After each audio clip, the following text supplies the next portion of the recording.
প্রিয় দর্শক, আপনারা দেখছেন এটিএন নিউজ। বাংলাদেশ আই হসপিটালের সৌজন্যে সরাসরি স্বাস্থ্য বিষয়ক অনুষ্ঠান লাইভ প্রেসক্রিপশনে আপনাদের সবাইকে আমন্ত্রণ জানাচ্ছি। আমি ডক্টর ফাইজা রাহলা। দর্শক, প্রতি সপ্তাহেই আমরা নির্দিষ্ট কোনো একটি বিষয় নিয়ে কথা বলার চেষ্টা করি। আজকে আমরা যে বিষয়টি নিয়ে কথা বলবো সেটি হচ্ছে নিয়মিত চোখের পরীক্ষা, এবং একই সাথে আমরা গ্লুকোমা নিয়েও কিছু কথা বলবো। চোখ পরীক্ষা আসলে আমরা চোখের সমস্যা না হলে সাধারণত করি না। যদি কোনো সমস্যা না হয় তাহলে আসলে কি আমাদের চোখ পরীক্ষা করানো উচিত কিনা, কতদিন পর পর করানো উচিত, কোথায় করানো উচিত, এই বিষয়গুলো নিয়ে আমরা আজকে কথা বলবো। বিশেষজ্ঞ অতিথি হিসাবে আজ আমাদের সাথে যোগ দিয়েছেন doctor Sharifa Jahan Mitu, phaco, glaucoma ও refractive surgeon, consultant, Bangladesh eye institute ও হাসপাতাল, ধানমন্ডি, ঢাকা। আপনাকে অনেক ধন্যবাদ আমাদের সাথে আমাদের আজকের এই অনুষ্ঠানে যোগ দেওয়ার জন্য। আপনাকেও ধন্যবাদ আমাকে আমন্ত্রণ জানানোর জন্য। আজকে আমরা আসলে রোগের আগে আমাদের চোখ কিভাবে ভালো রাখবো সেরকম বিষয় নিয়ে আমরা কথা বলতে চাই, যেরকম নিয়মিত চোখের পরীক্ষা। চোখের পরীক্ষা আমরা দেখা যায় যে যখন কারোর দেখতে সমস্যা হয়, অথবা উনি কোনো আঘাতপ্রাপ্ত হন, অথবা কোনো একটা সমস্যা হচ্ছে, অন্য কোনো সমস্যা হয়, পানি পড়ছে বা কোনো একটা বার্নিং সেন্সেশন, এরকম কোনো সমস্যা না হলে আমরা চোখের ডাক্তারের কাছে যাই না। আপনার পরামর্শ যদি দিতেন যে আসলে কি আমাদের সমস্যা না হলেও চোখের ডাক্তারের কাছে যাওয়া উচিত কিনা বা চোখ পরীক্ষা করা দরকার কিনা। এটা একটা খুবই গুরুত্বপূর্ণ ব্যাপার, কারণ আমরা আসলেই ডাক্তারদের কাছে যেতে চাই না, কিন্তু একজন মানুষ যখন জন্মগ্রহণ করে তারপর থেকেই কিন্তু চোখের চেক আপ করা উচিত। কারণ একটা বাচ্চা যখন জন্ম নেয়, সে যদি লো বার্থ ওয়েট থাকে, প্রিম্যাচিউর বেবি থাকে, তাদের ক্ষেত্রে কিন্তু চোখের কিছু প্রবলেম হয়।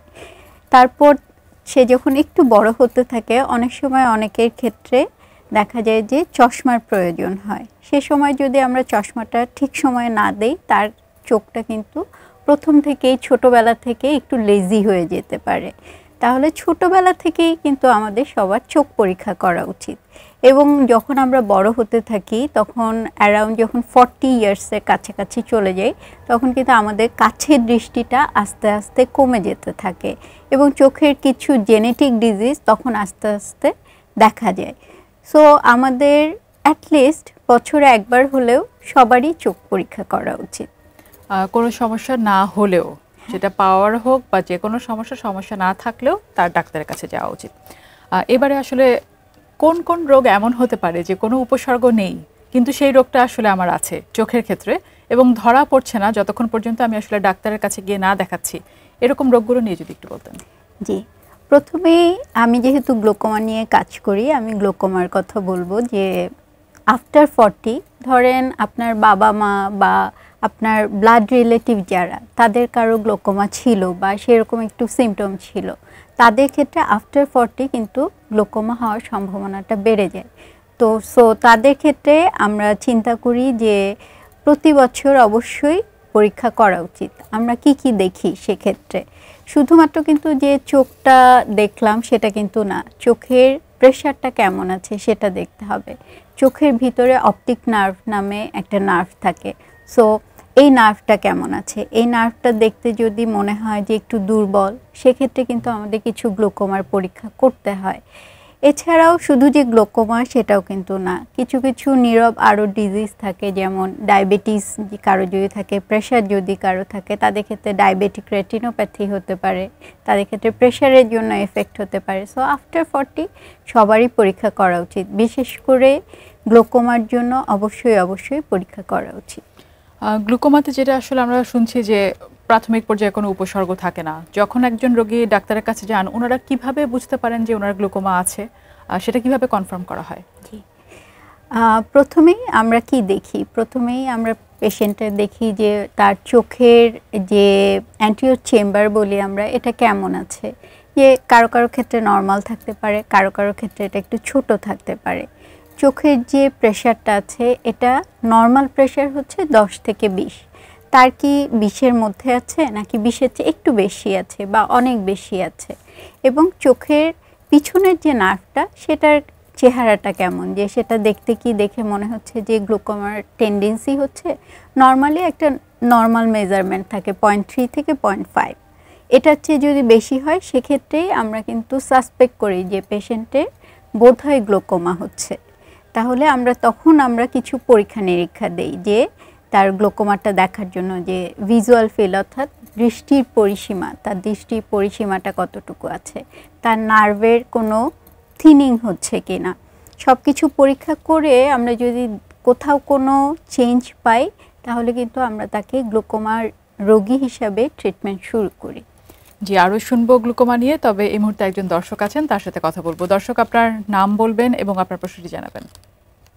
জি, আমার নাম হচ্ছে শামীম।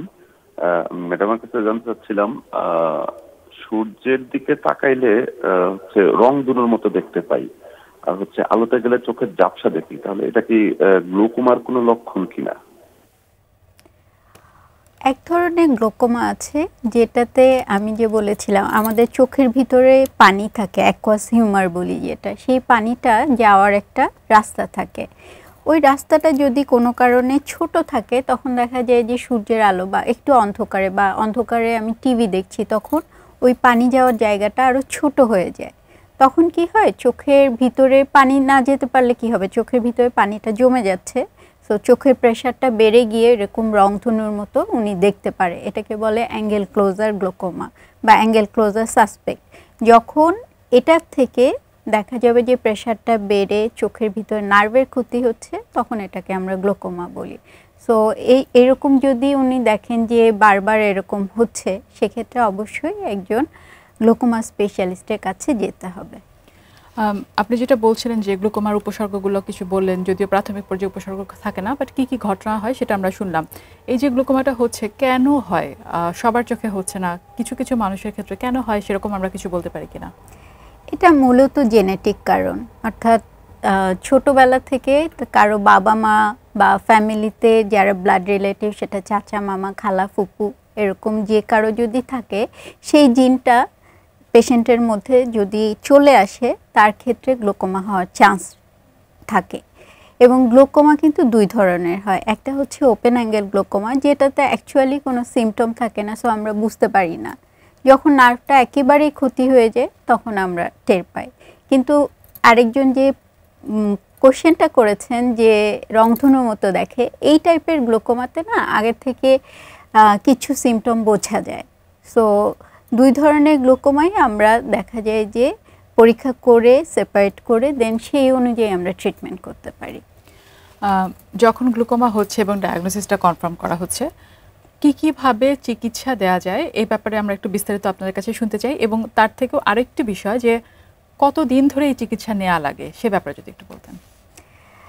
দুঃখের ব্যাপার হচ্ছে এই ডিজিজটা কারো যদি হয় তাহলে সারা জীবন তাকে ট্রিটমেন্টে থাকতে হবে, ঠিক আছে? কারণ এটাকে আমরা কি শুধু প্রতিরোধ করতে পারি, কিন্তু এটাকে আমরা ভালো করে দিতে পারি না। একজন রোগী এসে হয়তো শেষ মুহূর্তে আসছেন আমার কাছে, তখন বলেন যে যত টাকা লাগুক আমি এটার ট্রিটমেন্ট চাই, কিন্তু আমাদের হাতে আসলে এটা অ্যাভেলেবল না, আমরা এটা ট্রিটমেন্ট করতে পারি না। কারণ চোখের ভিতরে যতটুকু নার্ভ নষ্ট হয়ে যাচ্ছে ওটাকে ফেরত আনা সম্ভব হয় না। সো প্রতিরোধ করাটা হচ্ছে গিয়ে সবচেয়ে জরুরি।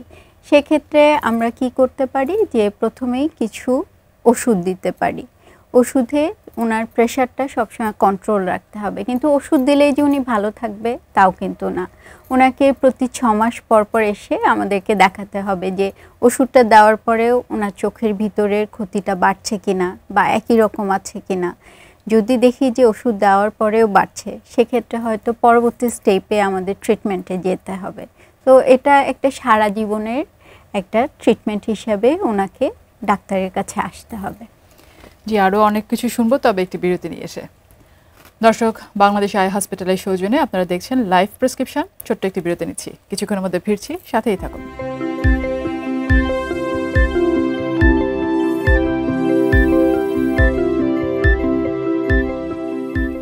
ফিরে এলাম বিরতির পর।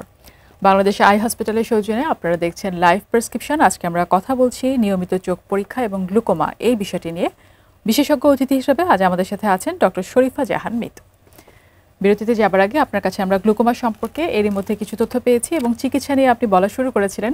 বিস্তারিত একটু জানতে চাই, যেটা আপনি বলছেন যে আসলে আমাদের 6 মাস পর একটা ফলো আপে থাকতে হবে এবং ওষুধটাও কাজ করছে কিনা বা পরিবর্তনের দরকার আছে কিনা সেই ব্যাপারটা আমাদের ফলো আপে থাকতে হবে। এর সাথে সাথে আরও কোনো অপশন আছে কিনা, সার্জারি করা যায় কিনা, সম্পূর্ণরূপে ভালো হয়ে যাওয়ার কোনো সম্ভাবনা থাকে কিনা বা উপায় আছে কিনা এই ব্যাপারে যদি বলতেন। আগেই বলেছিলাম যে গ্লোকোমা দু ধরনের হয়। একটা হচ্ছে গিয়ে ওপেন অ্যাঙ্গেল, যেখানে ওই পানি যাওয়ার রাস্তাটা খোলা থাকে। সেক্ষেত্রে আমরা কি করতে পারি যে তাকে ওষুধ দিতে পারি প্রথমে। তারপর কিছু লেজার আছে, সেই লেজারটা আমরা ওই যে পানি যাওয়ার রাস্তায় ওখানে আমরা করে দিতে পারি, যাতে ওই জায়গাগুলি একটু ওপেন হয়ে যায়, তাহলে ওনার প্রেশারটা একটু কম থাকে।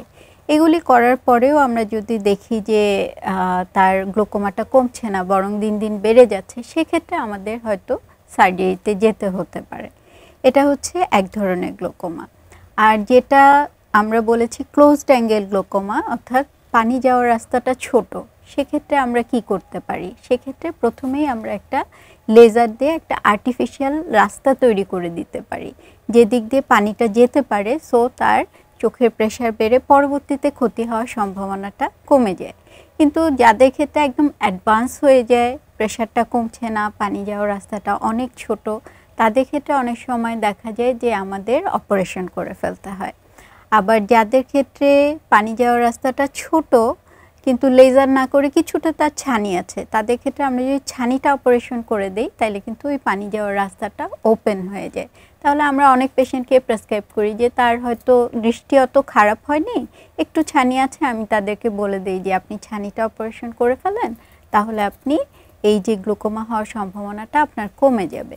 আর যদি গ্লোকোমা হয়েই যায় এবং ওটা অ্যাডভান্স হয়ে যায়, সেক্ষেত্রে ছানির সাথে সাথে আমরা গ্লোকোমার অপারেশনও করতে পারি।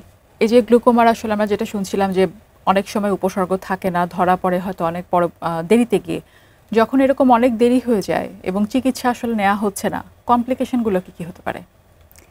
সবচেয়ে বড় কমপ্লিকেশন হচ্ছে আমাদের দৃষ্টিটা দিন দিন কমে যেতে থাকে, অর্থাৎ এটা যদি অ্যাডভান্স অনেক বেশি হয়ে যায়, তাহলে আমাদের অন্ধ হয়ে যাওয়ার সম্ভাবনা থাকে এবং সেই দৃষ্টিটা কিন্তু আমরা আর ফেরত আনতে পারি না। অনেকেই এসে বলেন, আগেও বলেছি, যে আমার দৃষ্টিটা কোনোভাবে চোখটা চেঞ্জ করে আমি কি আমার দৃষ্টিটা ফেরত পেতে পারি, কিন্তু গ্লোকোমার ক্ষেত্রে যেহেতু নার্ভটা চোখের পেছনে থাকে, এটা চেঞ্জ করার কোনো অপশন নাই। সো এটাতে কোনোভাবেই আমরা দৃষ্টিটা আর ফেরত আনতে পারি না। সেক্ষেত্রে আমাদের দুঃখ প্রকাশ করা ছাড়া আসলে আর কোনো কিছুই করার থাকে না। এই কারণেই সচেতন হওয়া খুব জরুরি, যাতে আসলে ধরা পড়ে আর্লি এবং চিকিৎসা করা সম্ভব হয়, একেবারে যাতে অন্ধ না হয়ে যেতে হয়। অন্য কোনো রোগের সাথে, সেটা চোখের হোক অথবা অনেকে ভাবে যে চোখের প্রেশার বেশি, তাহলে কি ওনার হাইপারটেনশনের সাথে কোনো সম্পর্ক আছে কিনা, অন্য কোনো রোগ অথবা হাইপারটেনশন, এটার সাথে কি গ্লুকোমার কোনো সম্পর্ক আদৌ আছে কিনা? হাইপারটেনশন, ডায়াবেটিস, এগুলি সব কিছুর সাথেই দেখা যায় যে গ্লোকোমার একটা ইনডিরেক্ট কানেকশন আছে। অর্থাৎ হাইপারটেনশন থেকে চোখের কিন্তু অনেক সময় রক্তক্ষরণ হয়, সেই রক্তক্ষরণ থেকে সেকেন্ডারি কজ হিসেবে অনেক সময় গ্লোকোমা ডেভেলপ করতে পারে। আবার যাদের ডায়াবেটিস আছে, ডায়াবেটিসে কি হয়, চোখের ভিতরে অনেক সময় রক্তক্ষরণ হয়, সেখান থেকেও কিন্তু এক ধরনের গ্লোকোমা ডেভেলপ করে। আবার চোখে ধরেন কোনো কারণে আঘাত পেয়েছে, বা চোখের ইনফ্লামেশন বা প্রদাহ বা ইউভিআইটিস যেটা বলে, এই সমস্ত রোগের ক্ষেত্রে দেখা যায় যে পরবর্তী কমপ্লিকেশন হিসাবে কিন্তু গ্লোকোমা ডেভেলপ করে, এবং এই গ্লোকোমাগুলি এত সিভিয়ার হয় যে এগুলি ট্রিটমেন্ট করা খুব ডিফিকাল্ট হয়ে যায়। সো যাদের ডায়াবেটিস আছে, যাদের প্রেশার আছে, যাদের চোখের এইগুলি কারণে কোনো প্রবলেম আছে, তাদের অবশ্যই একটু গ্লোকোমা স্পেশালিস্টের সাথে একটু চেক আপ করে নেওয়া উচিত, যে তার চোখের প্রেশারটাও এগুলির সাথে বাড়ছে কিনা। জি, একজন দর্শক আছেন, এখন তার সাথে কথা বলবো। দর্শক, আপনার নাম বলবেন এবং প্রশ্নটি জানাবেন। আমি ফারজানা বলছিলাম, আমার বয়স 40 মতো হয়ে গিয়েছে। তো আমি ডক্টর দেখিয়েছি, যেটা আমার চোখের প্রবলেম ছিল যে আমি সামনে এখন একটু মানে খোলা দেখতে পাচ্ছি। 2.75 এর মতো আমার পাওয়ার চশমার। তো আমি একটু জানতে চাচ্ছিলাম যে এটা আমার কতদিন পর পর ডক্টরের কাছে ফলো আপে থাকতে হবে, বা চেক আপ আমি কতদিন পর পর এটা কন্টিনিউ করব? ইউজুয়ালি যেটা দেখা যায় যে আফটার 40 আমাদের কাছের জন্য চশমা লাগা শুরু হয়, কারণ আমাদের চোখের কিছু মাসল থাকে, সেগুলি যখন বয়স হতে থাকে সেগুলির কার্যক্ষমতাটা কমে যায়, তখন আমাদের কাছে যখন দেখতে হয় চোখটা ওভাবে কাজ করতে পারে না, সেক্ষেত্রে আমাদের চশমা লাগা শুরু হয়। প্রতি বছর দেখা যায় একটু একটু করে চশমাটা বাড়তে থাকে, অ্যারাউন্ড 50s গিয়ে ওটা মোটামুটি সেটেলড হয়ে যায়। সো প্রতি বছর আপনাকে একবার করে চোখটা দেখাতে হবে। আশা করছি আমাদের দর্শকরা যারা আছেন তারা সবাই এটা শুনবেন এবং এই যে নিয়মিত চোখ পরীক্ষা করার ব্যাপার এই বিষয়টিকে ওনারা গুরুত্ব সহকারে দেখবেন। গ্লুকোমা নিয়ে যদি আরেকটু বলি যে অনেকগুলো তথ্য আমরা পেয়েছি গ্লুকোমা নিয়ে এবং আপনি চিকিৎসা সম্পর্কেও আমাদেরকে বিস্তারিত বলেছেন। যখন একজন কেউ ধরা পড়ছে আর্লি স্টেজে এবং উনি মোটামুটি চিকিৎসা নিচ্ছেন, যেটা আপনি বলেছিলেন যে চিকিৎসা না নিলে কিন্তু অন্ধত্বের দিকে চলে যেতে পারে, যখন থেকে উনি চিকিৎসা নিচ্ছেন তখন কি উনার আর এই ব্যাপারটা নিয়ে ঘাবড়ানোর কারণ আছে কিনা, নাকি উনি যদি ঠিক মতো চিকিৎসা নেন, সময় মতো ডাক্তারের কাছে ফলো আপে আসেন এবং সেই অনুযায়ী নিতে থাকেন, তাহলে উনি কি ভালো দেখতে পাবেন কিনা বা ওনার চোখটা আসলে রক্ষা পাবে কিনা? ওনার ক্ষেত্রে যদি দেখা যায় যে খুব আর্লি স্টেজে ধরা পড়েছে এবং উনি একদম রেগুলারলি 6 মাস পর পর বা 1 বছর পর পর রেগুলার ফলো আপে আসছেন এবং ওনার দেখা যাচ্ছে যে ওষুধ দিয়ে ওনার প্রেশারটা খুব ভালো কন্ট্রোল আছে এবং আমরা কিছু পরীক্ষা নিরীক্ষা করি, যে আমরা বলেছিলাম যে দৃষ্টি পরিসীমাটা একটু দেখি, চোখের ভিতরের নার্ভটা কতটুকু ভালো আছে সেটা আমরা দেখি। প্রতিবার কিন্তু আমরা এই পরীক্ষাটা করি। অনেক রোগী কিন্তু আমাদেরকে এসে বলে প্রতিবার কেন আমি এই পরীক্ষাটা করব, কারণ অনেক সময় দেখা যায় যে চোখের প্রেশারটা ভালো আছে তারপরেও ভিতরে চেঞ্জ আছে। সো আমরা 1 বছর পর পর এই পরীক্ষাটা করব। এই পরীক্ষাটা করার পর যদি আমরা দেখি যে সব কিছু ভালো আছে, সেক্ষেত্রে একজন রোগী সারা জীবন গ্লুকোমা নিয়েও ভালো থাকতে পারেন এবং পুরোটাই ভালোভাবে দেখতে পারেন। সেক্ষেত্রে আসলে ওনারা অন্ধ হয়ে যাওয়ার চান্সেস অনেক কমে আসে বা উনি ভালো দেখবেন। এখনকার আমাদের যে সময় চলছে, আমরা যদি আমাদের লাইফস্টাইলের দিকে তাকাই, দেখা যায় যে একটা অনেক বড় পরিবর্তন লাস্ট কিছু বছরে এসেছে। সেটা হচ্ছে আমরা এখন সবাই স্ক্রিন ডিপেন্ডেন্ট। সেটা 2 বছরের বাচ্চা থেকে শুরু করে একদম বয়স্ক তিনিও, আগে যেটা শুধুমাত্র টিভির পর্দা ছিল, এখন হাতে হাতে মোবাইল, ট্যাব এবং এই স্ক্রিনের উপরে আমরা সবাই ডিপেন্ডেন্ট। স্ক্রিনে এই যে যত বেশি কেউ স্ক্রিন দেখছে, সেটা যে ধরনের ফর্মেই হোক না কেন, তার কোনো প্রভাব আছে কিনা গ্লুকোমার উপরে অথবা চোখের সার্বিক স্বাস্থ্যের উপরে? চোখের সার্বিক স্বাস্থ্যের উপর ডেফিনেটলি স্ক্রিন একটা বিশাল ভূমিকা পালন করে, বিশেষ করে বাচ্চাদের ক্ষেত্রে। কারণ বাচ্চারা যখন একভাবে নিচে, আমাদের কি হয়, আমাদের ওইটা হচ্ছে গ্রোয়িং এজ, অর্থাৎ 18 বছর বয়স পর্যন্ত আমাদের সমস্ত শরীরের সাথে সাথে চোখটাও বড় হতে থাকে। সেই সময় আমাদের চোখ যদি আমরা শুধু কাছের জন্য ব্যবহার করি, সেক্ষেত্রে দেখা যায় যে দূরের পাওয়ারটা তখন ডেভেলপ করা শুরু করে। আগে কিন্তু দেখবেন যে আমরা যখন ছোট ছিলাম তখন বাইরে খেলাধুলা করতাম বা টিভি বা স্ক্রিন এগুলি তো কোশ্চেনই ছিল না, তখন কিন্তু এত বাচ্চারা চশমা পরতো না। কিন্তু এখন দেখা যাচ্ছে সব বাচ্চাদেরই কিন্তু চশমা পরতে হচ্ছে। এটার একমাত্র কারণ হচ্ছে স্ক্রিন। এবং স্ক্রিনের দিকে আমরা যখন একটানা অনেকক্ষণ তাকিয়ে থাকি, তখন দেখা যায় যে ড্রাইনেস ডেভেলপ করে। আমাদের সবারই, ছোট বড় সবার ক্ষেত্রে আপনি দেখবেন যে at the end of the day চোখটা একটু ইরিটেট করছে, অনেক সময় চোখ দিয়ে পানি পড়ে, মাথা ব্যথা করে, চোখ ব্যথা করে। এই সবগুলির কারণই হচ্ছে গিয়ে লং টার্ম স্ক্রিন ব্যবহার। তাহলে এটারও কিন্তু একটা নিয়ম আছে যে প্রতি 20 মিনিট পর পর 20 সেকেন্ড আমাদের একটু চোখটা বন্ধ রাখতে হবে এবং স্ক্রিন থেকে আমাদেরকে একটু দূরে থাকতে হবে। অ্যাটলিস্ট 1 ঘন্টা পর পর আমরা 1 মিনিট করে একটা ব্রেক নিব, তাহলে দেখবেন যে এই যে সিমটমগুলি এগুলি অনেক কমে যাবে। জি। এবং গ্লুকোমার সাথে, এই স্ক্রিনের সাথে গ্লুকোমার কোনো স্ক্রিনের সাথে গ্লুকোমার এরকম কোনো সম্পর্ক নাই, কিন্তু কারো ক্ষেত্রে যদি ওই যে বলেছিলাম যে অ্যাঙ্গেল ক্লোজার, অর্থাৎ যার পানি যাওয়ার রাস্তাটা ছোট, তাদের ক্ষেত্রে অনেক সময় চোখের প্রেশারটা বেড়ে যাওয়ার একটা সম্ভাবনা থাকে। জি, আপনাকে অনেক ধন্যবাদ আমাদের অনুষ্ঠানে এসে আজকে গ্লুকোমা এবং চোখ পরীক্ষা, নিয়মিত চোখ পরীক্ষা, এই বিষয়গুলো নিয়ে আমাদের দর্শকদেরকে অনেকগুলো তথ্য দিয়েছেন। অনেক ধন্যবাদ। আপনাকেও ধন্যবাদ আমাকে আমন্ত্রণ জানানোর জন্য। প্রিয় দর্শক, আজ তাহলে এ পর্যন্তই। দেখা হবে পরের সপ্তাহে, কথা হবে অন্য কোনো বিষয় নিয়ে। সে পর্যন্ত ভালো থাকুন, সুস্থ থাকুন, দেখতে থাকুন ATN News. Supported by Bangladesh Eye hospital.